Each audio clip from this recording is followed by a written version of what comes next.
on behalf of everyone at New Thought Media Network, thank you for being a member of our virtual family. Your financial contributions help share the New Thought message with people from around the world. Please visit and contribute at www.ntmedia.org/donate. New Thought Media Network, come be you. And please like, share, and subscribe. Until next time, peace and blessings.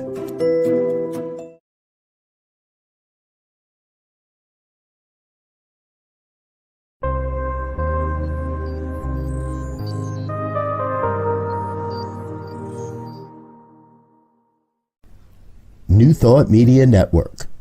We are a global broadcast network of positive music, media, and entertainment, inspiring humanity's evolution along the journey of enlightenment and creating a world of love, peace, empowerment, and prosperity for all.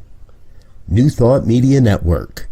Positively inspiring.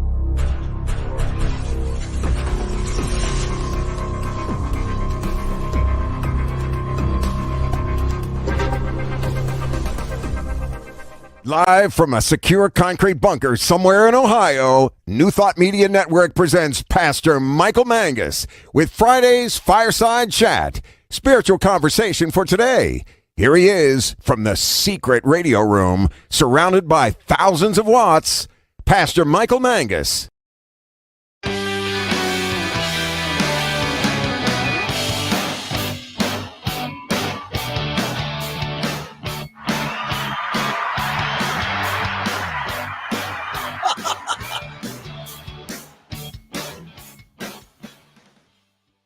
I love that I have an applause button. Well, hello there, everyone.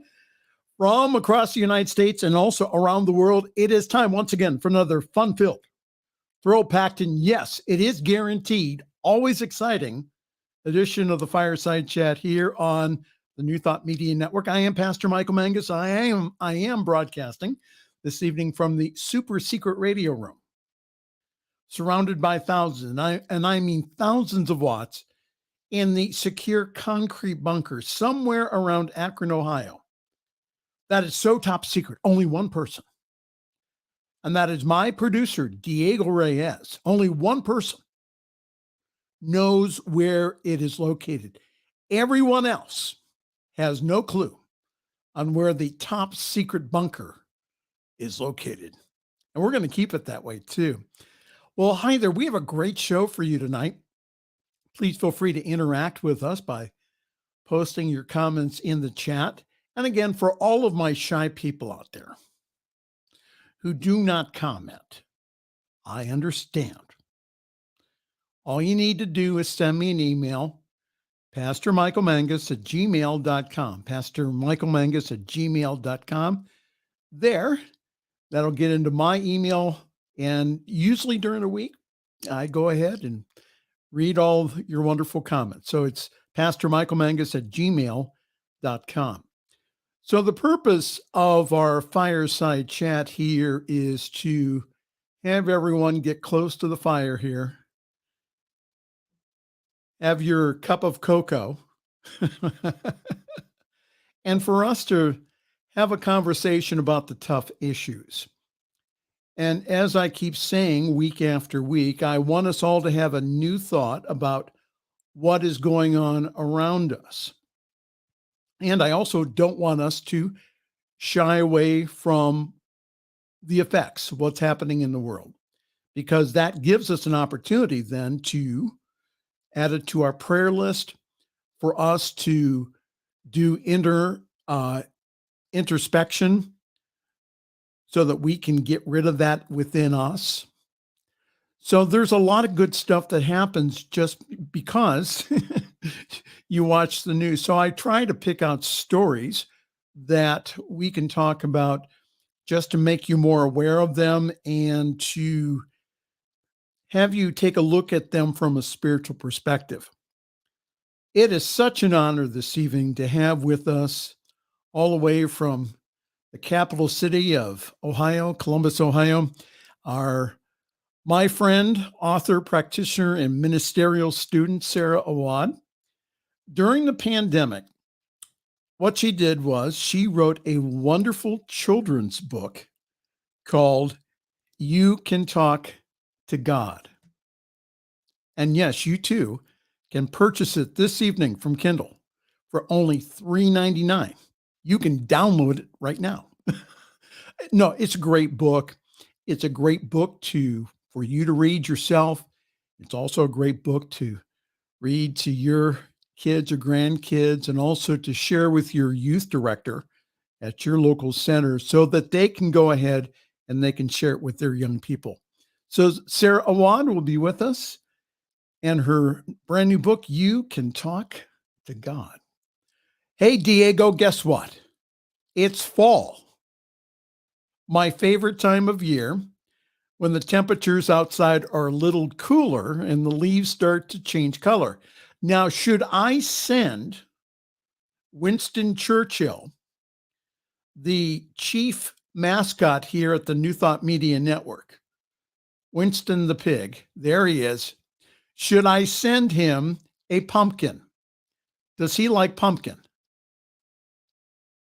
Yeah, I knew he loved pumpkin.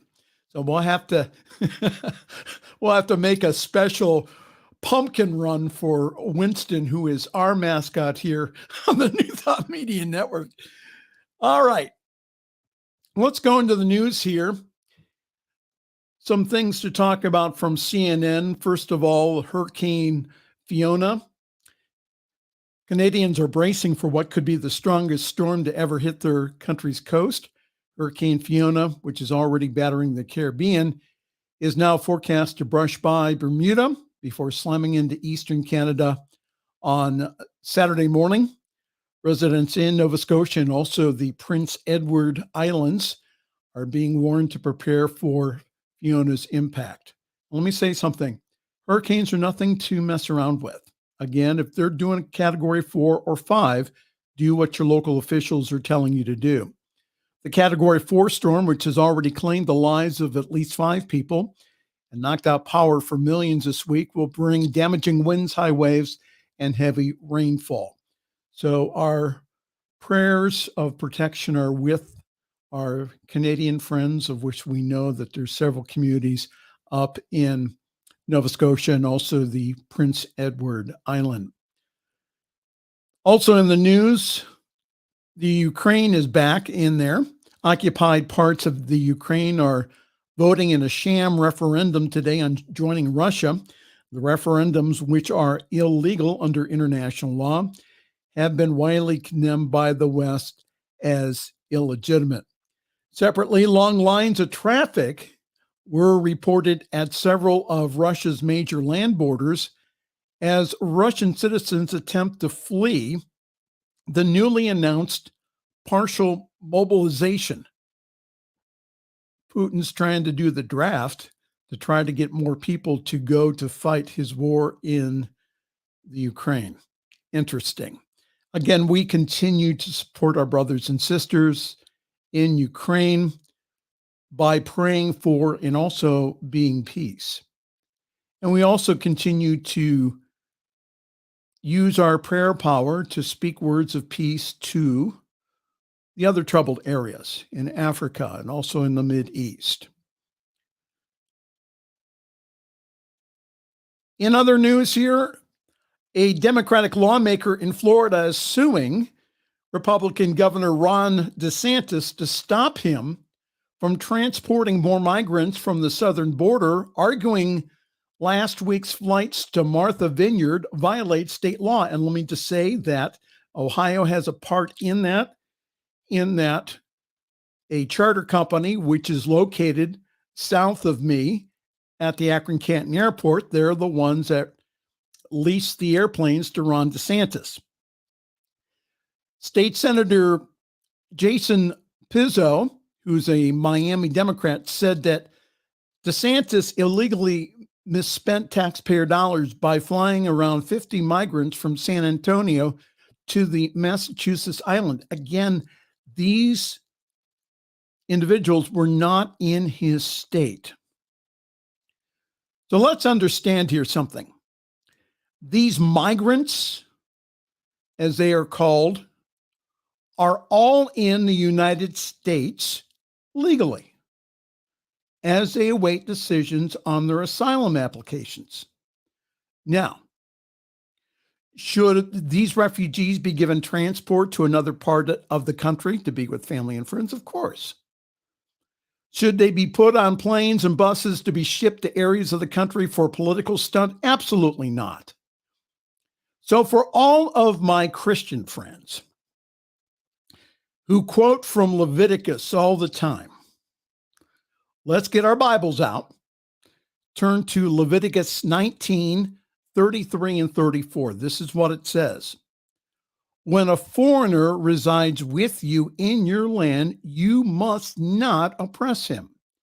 You must treat the foreigner living among you as a native born and loving him as yourself. For you were foreigners in the land of Egypt. I am the Lord your God. I could quote from other holy books of other traditions. They all say the same thing here.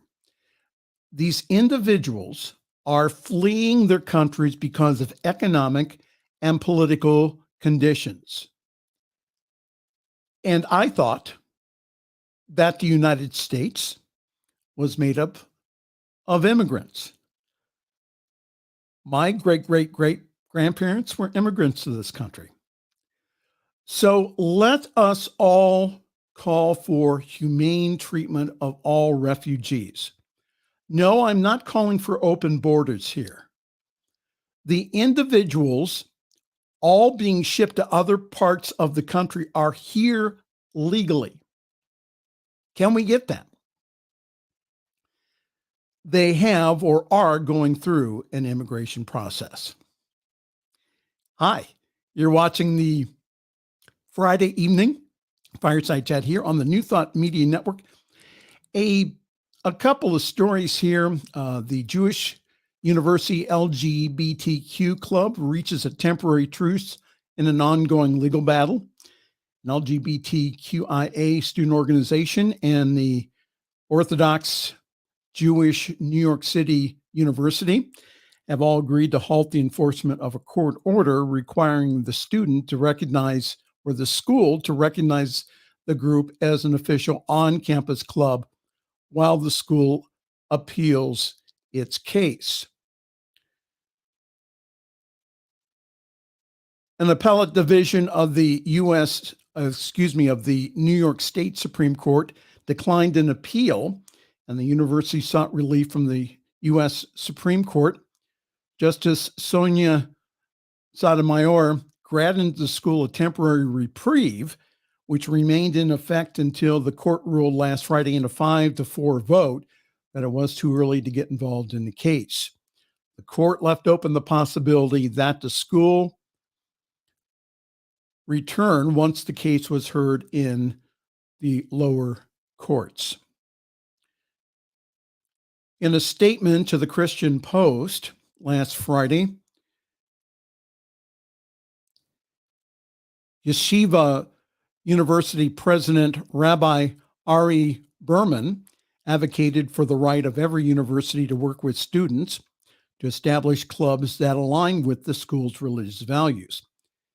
And there are Jewish rabbis and scholars that have modified their position about LGBTQIA individuals. Now, usually, if the university isn't accepting any federal money, they can claim religious exemption. However, in this case, yeshiva is violating city law. So everything is changing and shifting, including religious beliefs. So we will continue to follow this story in our 24-hour newsroom. And lastly, I got the first hint of this earlier part of the week. Youth ministries must view children as participants, not consumers. Barna Group CEO said, "Youth ministries in America's churches must shift their effort away from molding children to be consumers to involve them as participants in the gospel mission," the head of the Barna Group has advised.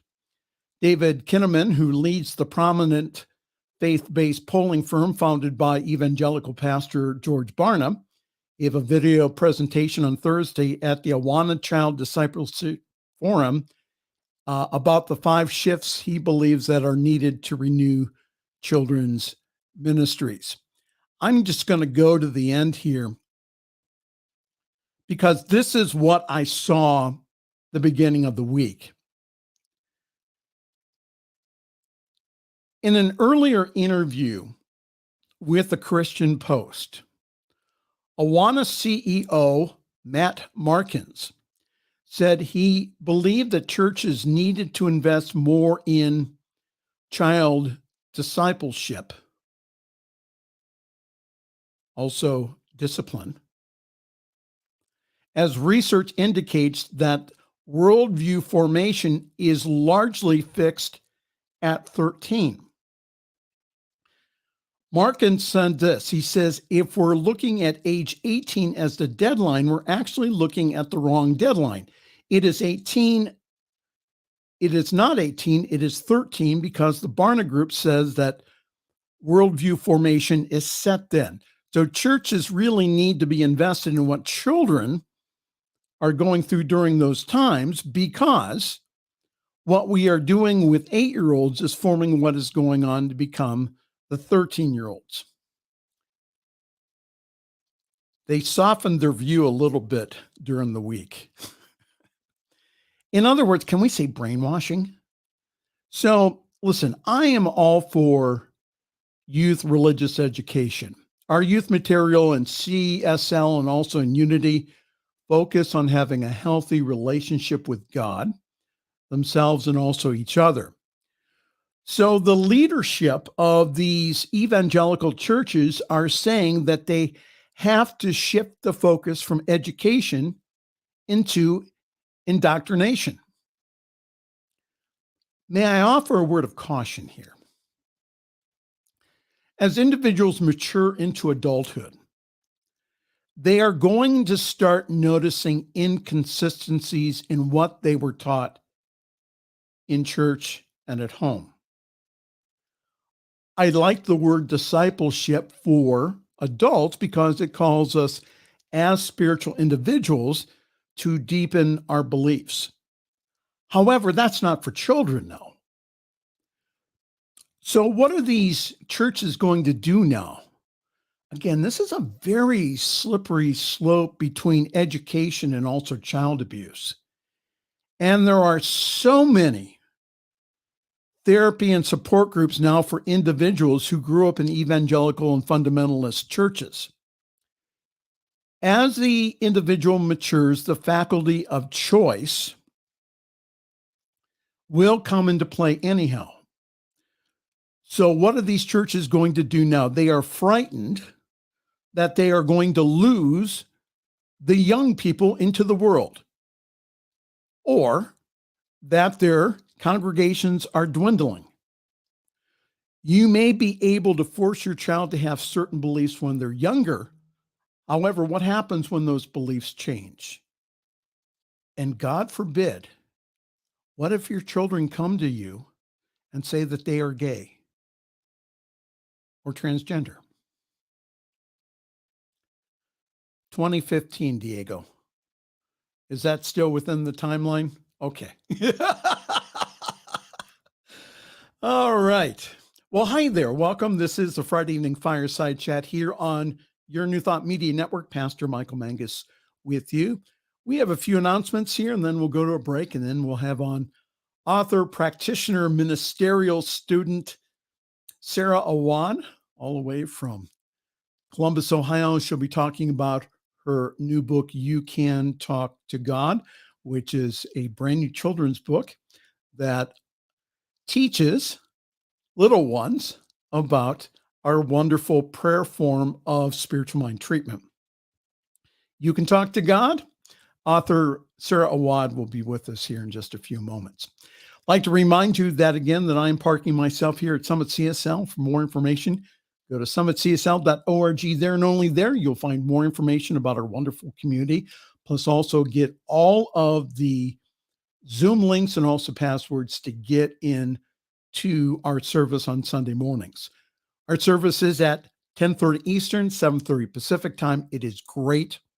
One of the best services, I believe, in New Thought, because it gives a balance of message, music, and meditation. So this week we'll be having our music director, the Reverend John Miller, who I had on a couple of weeks ago.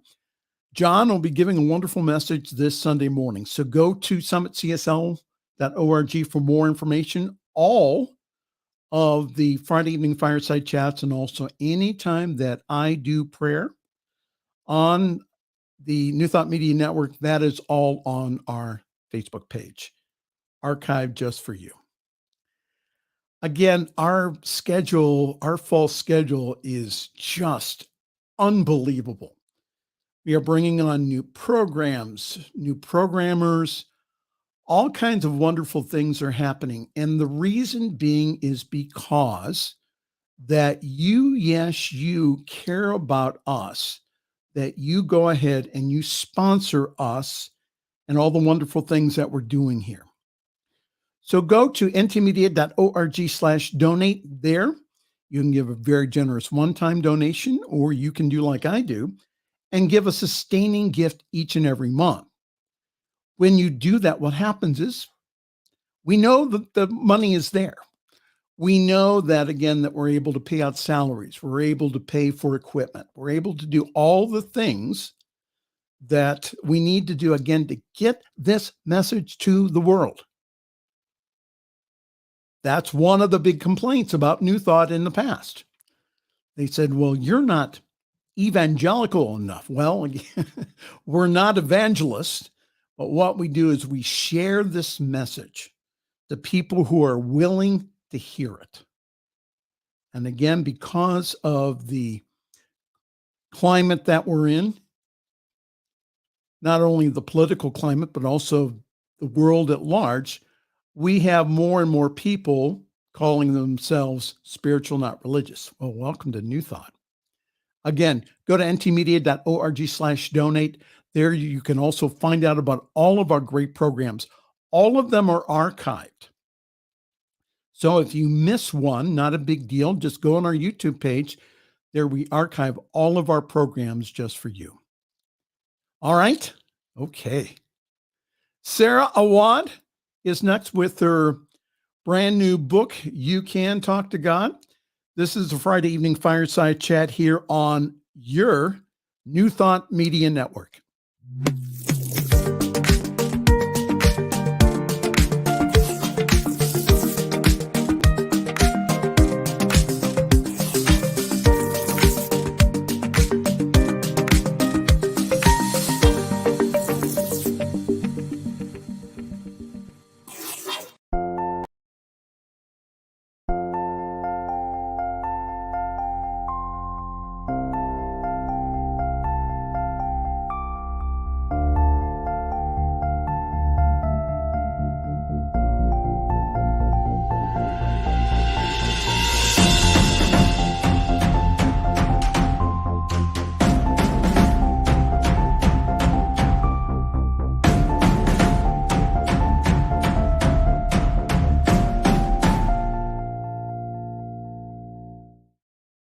The views and opinions expressed by Pastor Michael Mangus are generally right.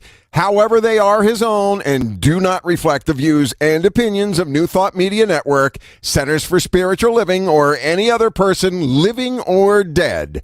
As they say in the 12-Step Recovery Program, take what you like and leave the rest. Here again is Pastor Michael. So last Saturday, I was at the installation not the installation, but the ordination ceremony of the minister down in Dayton, Ohio. And guess who was sitting at my table? Of course, it was the lovely, talented author, practitioner, and also ministerial student, Sara Awad. Sara, during COVID, she went ahead, when she writes her paper, "What did I do during the pandemic?" She will say, "I wrote a children's book entitled You Can Talk to God." Again, explaining our wonderful affirmative prayer technique to youngsters. Sara, welcome all the way from Columbus, Ohio. Thank you for being on the show this evening. Thank you for having me today, Michael. I'm just so excited to be here and to share my new little book with all of you tonight. Oh, yeah. Show the book again. You have to show the book. You Can Talk to God. So, Sara, what was your inspiration to write the book? I know that you, for many years, wrote for several Columbus papers as far as in the entertainment section. You're very well known down in Columbus for doing that. So what made you come up with the idea to do a children's book? So I'm in ministerial school, and we have to do something called practicums each quarter. And so I had reached out to a minister in Thailand, of all places. And I was thinking that I was going to arrange some sort of a service trip, maybe some kind of sacred travel when the pandemic let up. I had all these ideas, but you know what they say, tell God your ideas and make it laugh. Oh my goodness, Yes. I could not have been more wrong. This minister, unbeknownst to me, had been praying for a writer to show up, to arrive on the scene at her center in her world. And I guess I was the demonstration for that prayer, because when she found out that I was a writer, I had been writing for years in arts and entertainment. As you mentioned, I've written for Science of Mind magazine for a couple of years. That is my profession. When she found that out, she said, "Well, Sara, how do you feel about writing a children's book?" And I went, "Oh, okay. Well, I've never done that before, but let's give it a try. Let's see how it goes." And she actually didn't ask for a book specifically. She just wanted in-house curriculum for her youth program. Okay. And I thought, okay, let's try that. I'll try my hand at that. I really love the craft, and I just was ready to give it a try. And so anyways, I started out with a little bit of research just to see, well, what does a book like this look like? How is it laid out? And I didn't find anything in our denomination. I looked high and low. There was nothing on Amazon, nothing in bookstores, nothing at all. They were out there in just about every other denomination except ours. And so Right. I And thought, okay, well, maybe we shouldn't just do this for in-house. Maybe like we ought to think about publishing this. So she was kind of intrigued, and we got it started. And so I started writing, and at the same time, I also started fundraising. And okay. I raised altogether about $12,000. Yes. I obtained a Hefferland grant, and they told me there that this was indeed a case of first impression. They'd never funded a children's book before. Because we don't have any children's books in our No, curriculum. So when in the curriculum, there are children's books that are recommended, that are close, but nothing to come close to what you wrote about. So what made you pick our affirmative prayer or spiritual mind treatment to teach children? so as you know, Michael, affirmative prayer is one of our fundamental spiritual practices in New Thought. And in my opinion, the most foundational one. And I just really wanted to give children that gift of knowing that they can address God in a way that is empowering, that they're really talking to that inner wisdom that lives inside of them, rather than the traditional belief of praying to something outside themselves over which Yes. they have no control. And there are children in so many situations around the world. We have kids today in Ukraine Yes. that are living through a war. We have children in Kenya that are coming up through economic challenges. hmm All over the world, there are so many different things going on. And how empowering is that to put a book like this in the hands of a little one and say, yes, you can exert some control over this. Of course, there is that larger thing of race consciousness going on, but there's individual consciousness as well. And just to give a kid the idea that you matter, you're powerful, there's a divinity in you, and you can reach in there and you can use that to manipulate the things in your world to manifest more peace, more love, more joy, more of whatever it is that you desire or need to see in your world. So let me play devil's advocate for a moment. I know we don't believe in a devil, but let me just take the opposite. So the opposite opinion would be, well, Sarah, you're just giving them a bunch of hopium. That, children in the Ukraine and also in the places that you mentioned, like Kenya, again, they're in pretty hopeless situations. What's your response to that?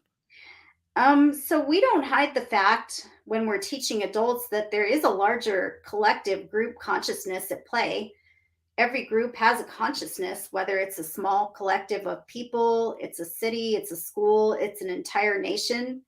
There's definitely that. And I believe that that can be taught to children as well, and really should be, so that they don't feel that they are somehow responsible for what's taking place around them. Yes. But at the same time, it's a both and. There's a larger thing at play. However, that larger thing is made up of individual parts. And what we want children to know is you can make small changes. You can make changes in your individual world. It might not stop that entire war. It may not pull an entire country out of poverty, but you can make small incremental changes in your own life insofar as you can expand your consciousness to make that experience a little better for yourself, or maybe a lot better for yourself, or even better for people around you. And we do that by teaching everyone, again, how to feel better. Yeah. Again, if we're, because in spiritual mind treatment, someone, again, you know what, you think you know it, okay, after being exposed to it for like well over 30 years. And I'm telling you, I still learn stuff about spiritual mind treatment each and every time I do it. Because again, it's not, again, I laugh at the individuals or I just, this has not been my experience. I'll say it that way, that where our teaching only takes you up to a certain point. And for me, it's always been the certain point beyond, because again, beyond the certain point, beyond manifesting the prince's palaces and parking spaces, of which we teach our adults how to do that in our foundations class. The reason we do that is because that we show them how powerful they are. And see, that's what we teach our kids also in the youth curriculum, is we teach them again that, is that because God lives as them, through them, in them, that they are extremely wonderful, powerful, worthwhile, and loved by the whole universe. So I think that that's where we have, I think, again, just this wonderful teaching that we're able to go ahead and to not dumb down, but to put it at a level where children can understand it. And that's what I like about your book, is that you explain how prayer works through, again, the 5 steps of treatment. So how do you explain? So why don't you just briefly go through the steps and how you explain the steps of spiritual mind treatment to children? So I'm going to do a little bit of show and tell here, if I may. Hopefully you can see it on the screen here. What I've done is we have 5 steps of treatment. So I've broken this down step by step. Here in this first page, you're looking at the first step. God is all there is. And I've got it written out under there in rhyming verse. And it's very simplistic language so that even the youngest children can understand this. They can either read it, or if they're not reading it, a caregiver can read this for them. And we made a point when we laid this book out to have visuals. So for the children that are more visual, we got lots of different fonts going on. We've got the little illustrations there. And again, for the ones that are more auditory, it is in rhyming verse. Wonderful. Here's our second step. I am one with God. And you'll notice as you look at these pages that another thing that was like really important to me as an artist was to make sure that we got plenty of diversity in there. When this book was written, it actually started as an international project. It was meant for the children in Thailand. And so we began with the premise that we wanted to have an end product that would be culturally suitable around the world. Yes. That could potentially be translated into many, many languages, which is an intention of mine in the future. I believe we'll probably start with Spanish.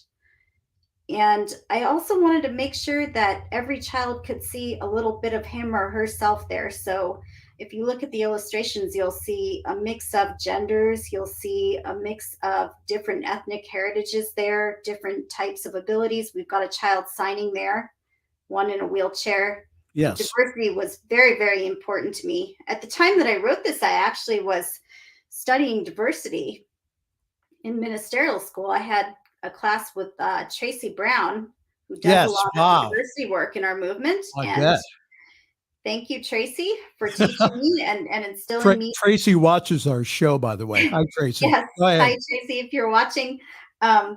Thank you for that reminder of the importance of having plenty of diversity. So that was just something that was really, really important in the development of these materials. So what is your third step? So my third step, this is where we claim what we want to have out of our prayer treatment. And I'm going to show you that page. The third step, I claim my good. And this is where the children get to lay out, what is it that I want to experience right now? And I really believe that as children become more attuned to the good that is around them at all times, even when it's not always apparent on the surface, that they begin to become more skilled travelers along the path of manifesting more of those qualities into their lives. Absolutely. All right. So what is our fourth step here? I think it has to do something with gratitude or something like that. Yes. Thank you. We always say thank you.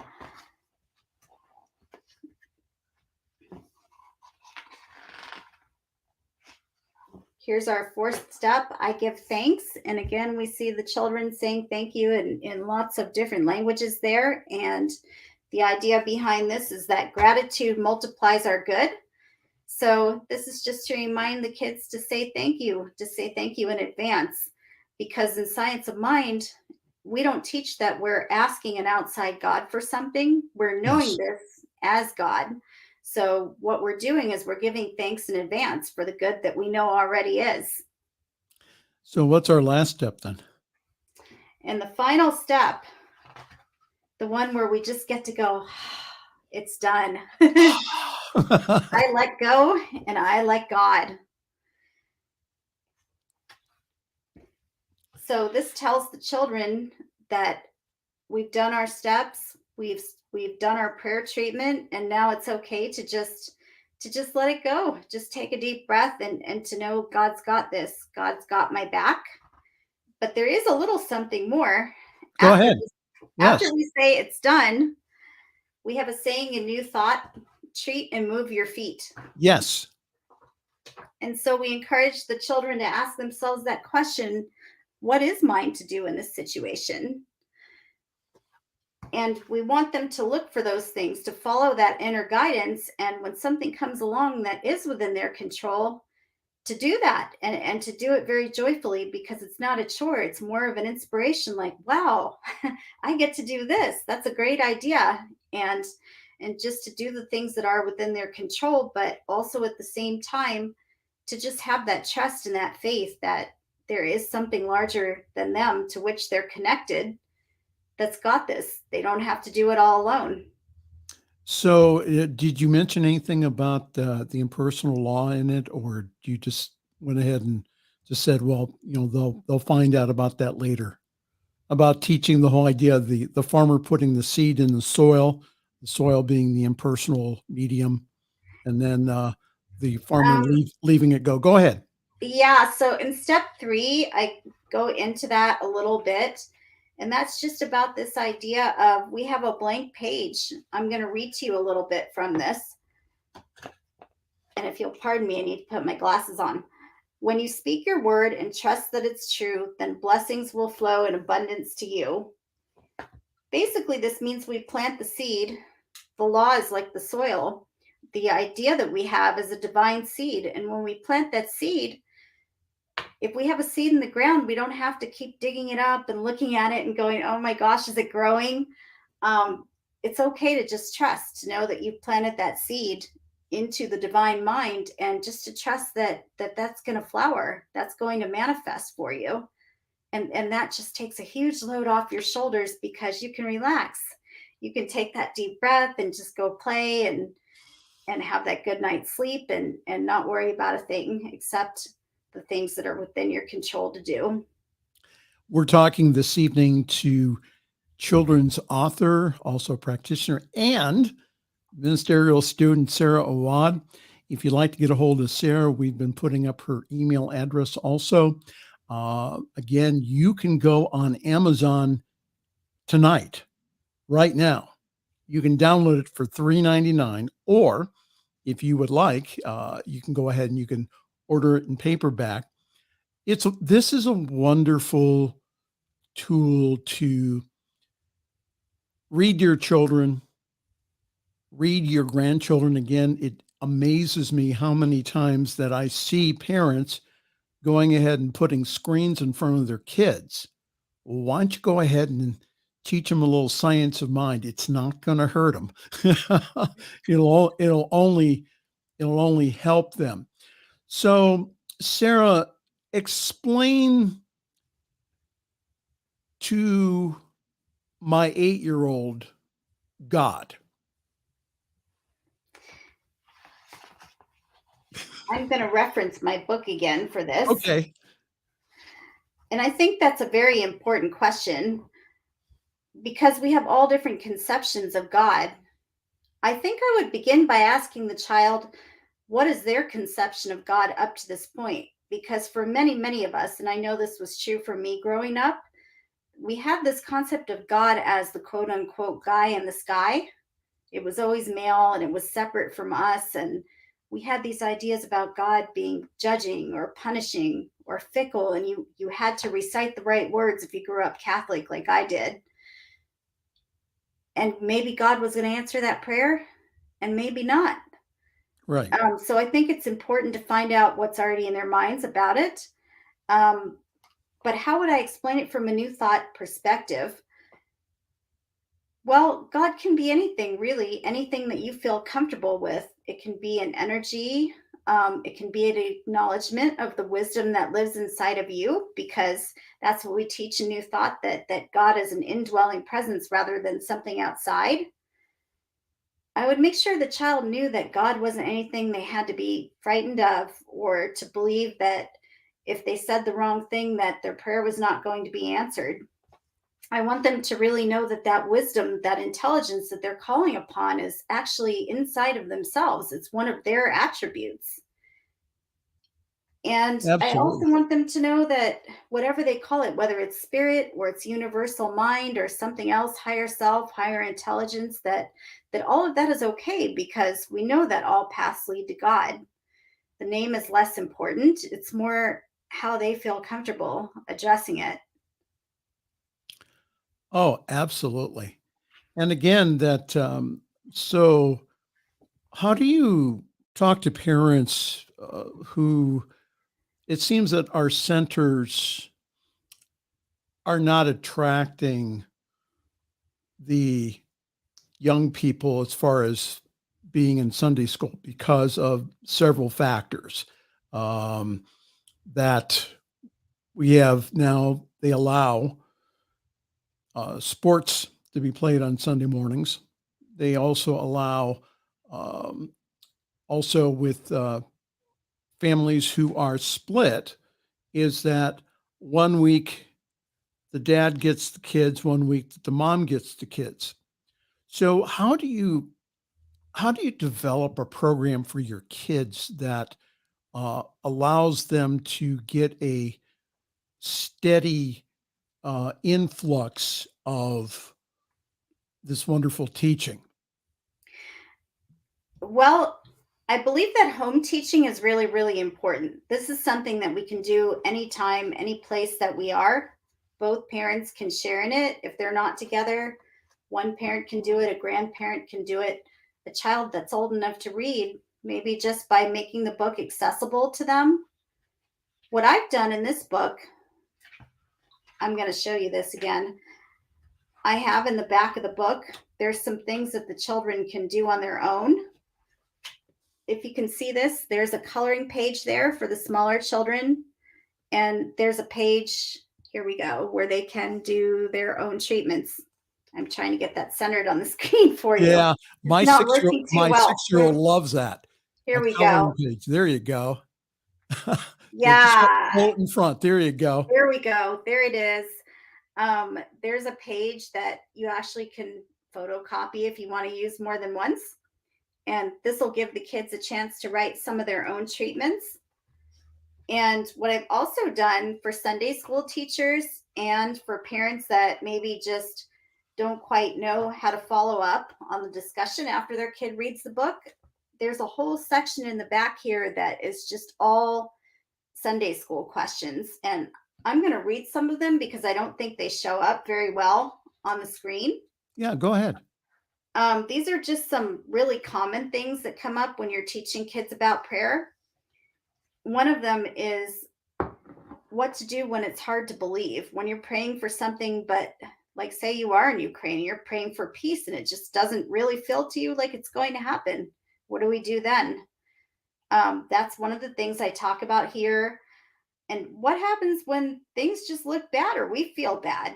What do we do with those feelings? And again, I think that's an important topic, not only for our kids, but adults, because in our teaching, sometimes there's a tendency to spiritually bypass those feelings.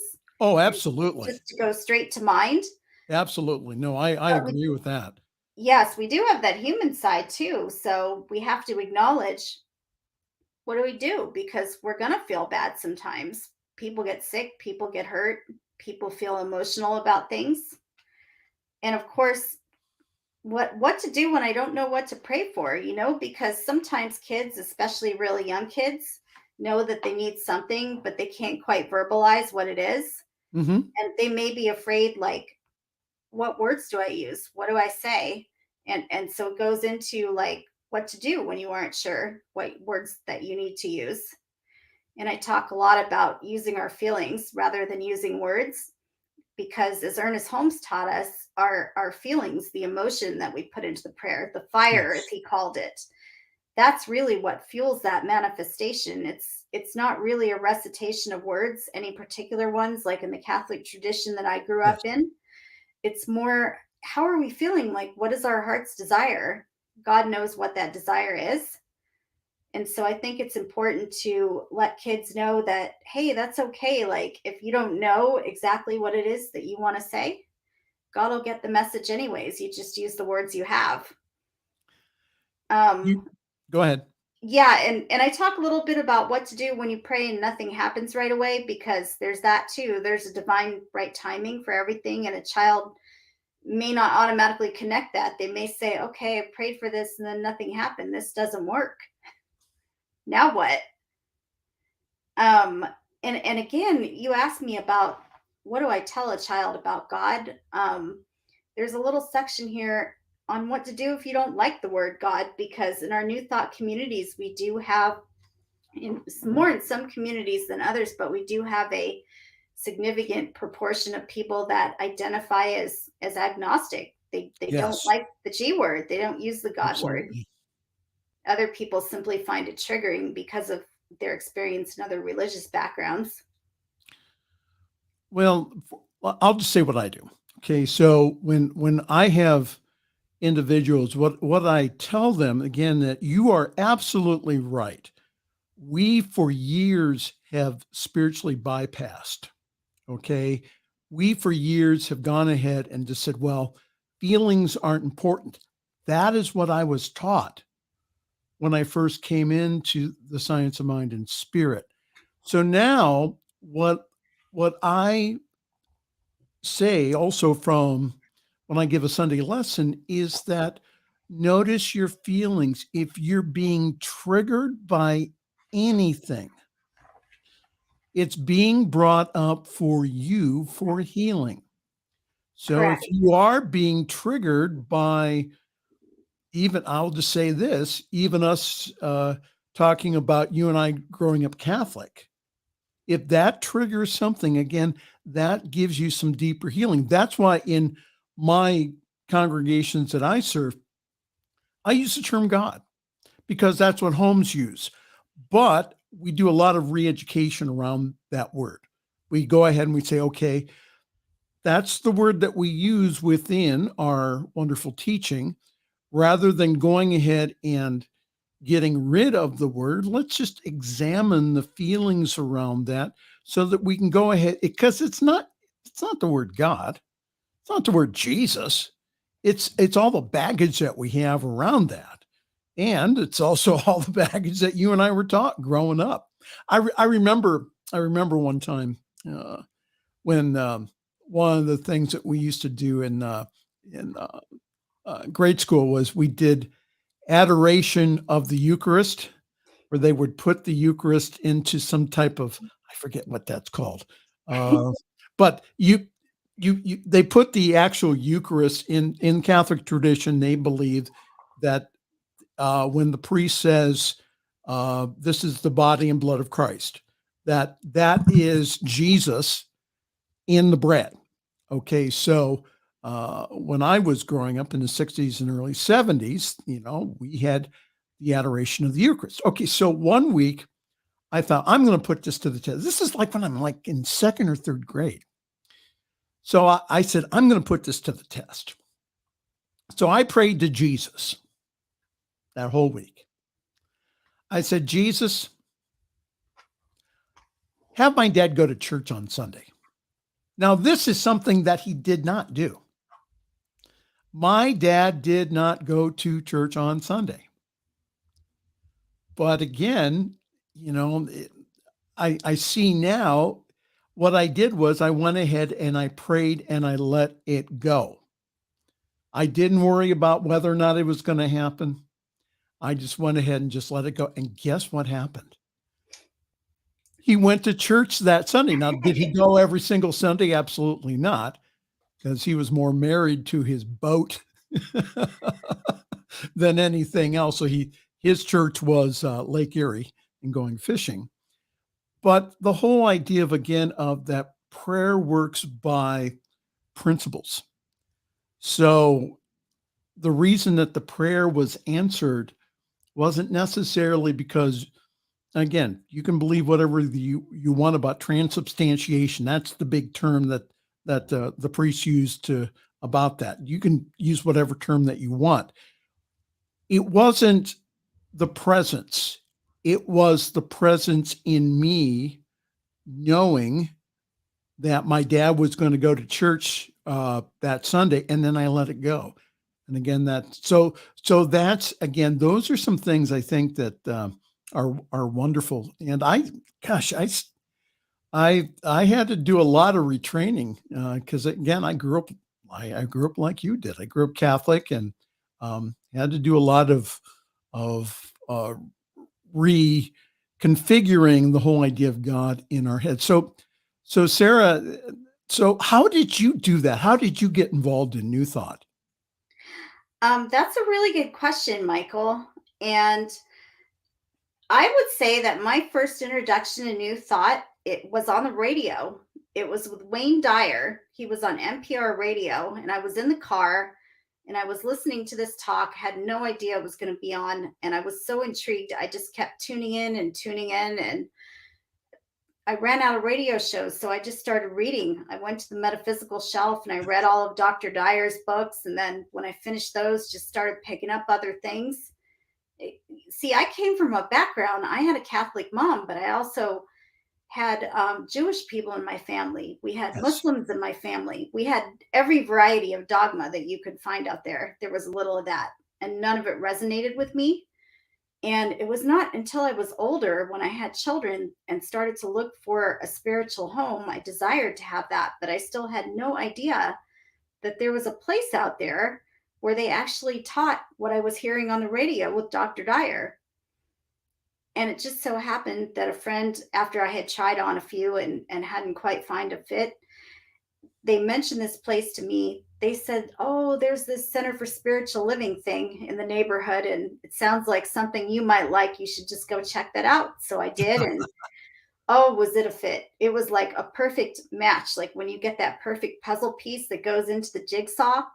Absolutely. Never missed a Sunday after that. And then I started taking the classes. And that year that I took foundations, we must have had something in the water, because 4 of us went on to become practitioners out of about 10 people in the room. Okay. And so far, I'm the only one in ministerial school, but that's so far. We'll see what happens. I think sometimes that water, is kind of fast, slow. What do they call it? Slow dissolve or whatever. Sometimes it takes a while to. We just for people to have it. We kept going. We kept taking one class after the other. We were so intrigued with it, and everyone would just look at each other like, "Are you going to take the next one? Are you okay? I'll do it too." And we all just went along, and then we ran out of classes, and it was like, "Oh, I guess now we have to become practitioners because we're out of classes." Sara Awad, we are out of time. Again, go on to Amazon, get the wonderful book. You Can Talk to God. If you don't have any kids or grandkids, just get it for yourself. It's a wonderful book, wonderful read. Again, you can download it to your Kindle, or again, you can get it the paperback. If you'd like to get a hold of Sara for any type of church gatherings, or if you're doing like a Sunday school gathering, sarah.awad00@gmail.com. She does answer that Gmail. Sara, I want to thank you for being such a bright light. I want to thank you for being such a bright light here in the Midwest, that, again, you are really, truly living out your ministerial consciousness. And I just really appreciate and love you. And thank you so very, very much for your gift to the world. Thank you. Thank you, Michael. Thank you for having me. It's just been a joy and a pleasure to be here tonight. All right. Sara Awad with us all the way from Columbus, Ohio. All right. So just to let you know that, again, New Thought Media Network, again, we're on 24 hours a day, 7 days a week. But again, we only have live programming during certain times. If you want to go to our archive section, go to YouTube. There's all kinds of, there's prayer, there's different kind of classes there. Go to, again, our YouTube page. You'll find all of our programs archived there. All right. From all of us to all of you, it's Pastor Michael Mangus again, wishing you a wonderful week.